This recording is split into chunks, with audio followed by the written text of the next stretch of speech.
Bonjour tout le monde, dans cette vidéo-ci, on va apprendre à déterminer l'ordre d'un processus pour une série autorégressive. Donc comment est-ce qu'on va faire ça? Eh bien d'abord, c'est important de discuter de corrélation. Vous avez ici un graphique. C'est un graphique qui sont les observations, en fait la variation du PIB en pourcentage de façon trimestrielle. C'est une série que j'ai moi-même générée et qui suit la formule suivante. YT est égal à 0,7 fois YT moyen plus un terme d'erreur. Mon terme d'erreur est nul en moyenne et a une variance unitaire. Ce qu'on cherche donc à faire essentiellement dans un modèle autorégressif, c'est de prédire le passé, en fait prédire le futur à l'aide du passé. Et pour être capable de faire ça, il faut qu'il y ait une certaine relation entre nos variables. Donc il faut que la variable du passé ait une corrélation avec la variable du futur. Et c'est ce qu'on appelle une fonction d'autocorrélation. Ici, mon but, c'est pas de vous montrer comment on calcule mathématiquement cette fonction d'autocorrélation-là, parce que c'est un petit peu plus compliqué dans le cas des séries temporelles.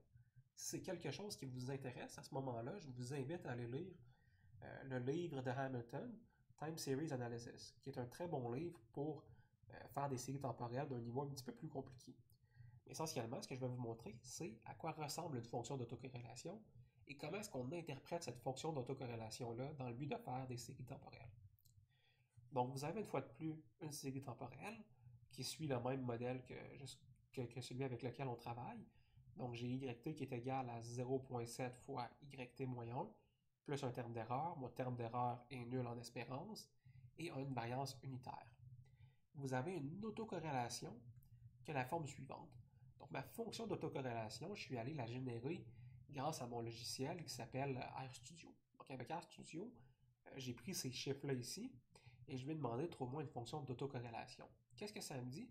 Eh bien, ça me dit que les variables avec un certain délai sont corrélées entre elles. Donc, vous voyez qu'après un premier délai, ma fonction, en fait, mon logiciel me dit que la fonction, en fait, le délai 1, les données du délai 1 sont corrélées à environ 0, 0, quelque chose, 0,8, 0,9 avec mes variables dans le futur.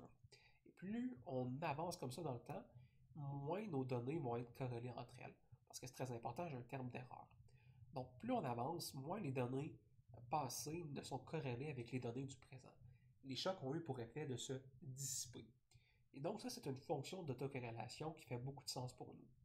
Naturellement, le deuxième choc est encore corrélé parce que le choc ne s'est pas tout à fait dissipé. Donc, plus le coefficient ici est élevé, donc plus bêta est élevé, plus ça va être long avant que l'autocorrélation devienne non significative. Inversement, plus il est faible, eh bien plus on va rapidement se retrouver que nos délais ne sont plus très importants. Donc nos chocs vont se dissiper rapidement. Ça, c'est une fonction d'autocorrélation. En partant, pour faire des séries temporelles, je dois être capable de déterminer qu'il y a une autocorrélation. Si les variables du passé ne sont pas corrélées du tout avec les variables du présent, eh bien comment est-ce qu'on est capable de prédire le présent avec le passé? C'est impossible. Mais ça, jusqu'ici, ça va très bien. Donc, ce que ce graphique-là me dit, ce que ma fonction d'autocorrélation me dit, c'est que la variable au premier délai est corrélée avec la variable avec aucun délai. Ça me dit que la variable au deuxième délai est un petit peu moins corrélée avec la variable au premier délai et ainsi de suite.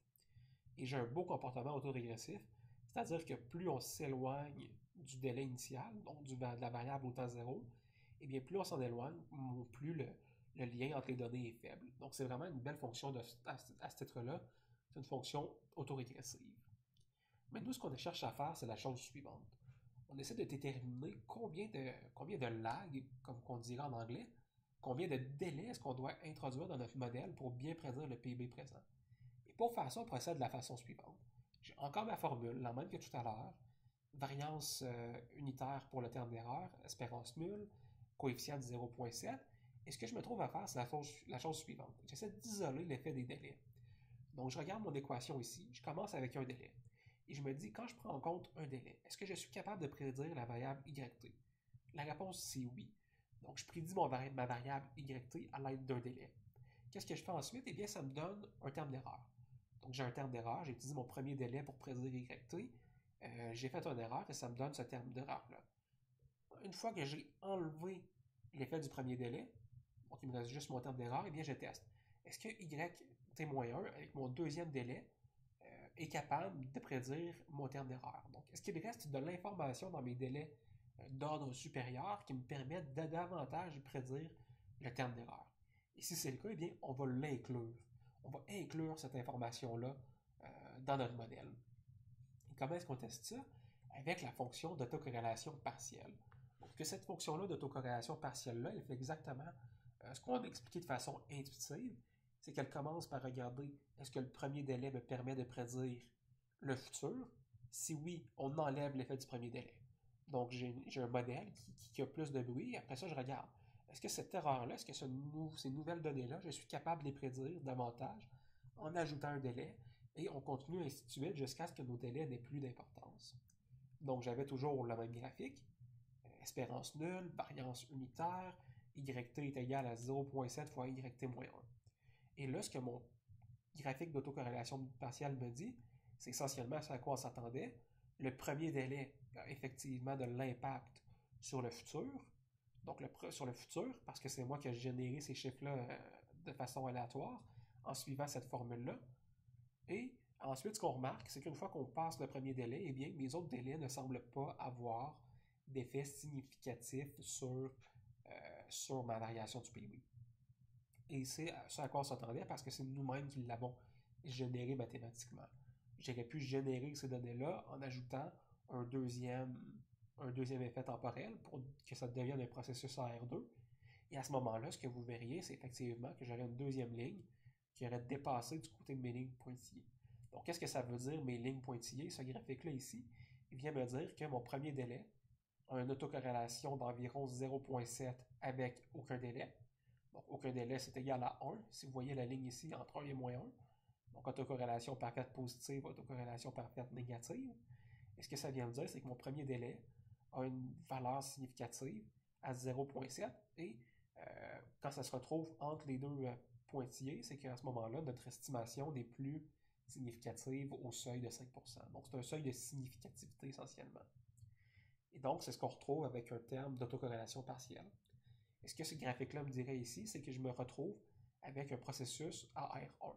Donc, si je n'avais pas su que j'avais un processus AR1, eh bien, simplement en analysant ma série de données, en utilisant ma fonction d'autocorrélation partielle, et ça, c'est une fonction qui fait partie de plusieurs logiciels statistiques, comme sur RStudio par exemple, eh bien, si j'avais passé ces chiffres-là, sans savoir c'était quoi la forme de ma fonction autorégressive, eh bien, mon graphique d'autocorrélation partielle ici, j'aurais compris que j'ai effectivement un processus AR1. Et donc, j'aurais essayé d'estimer un processus AR1 avec ces données-ci.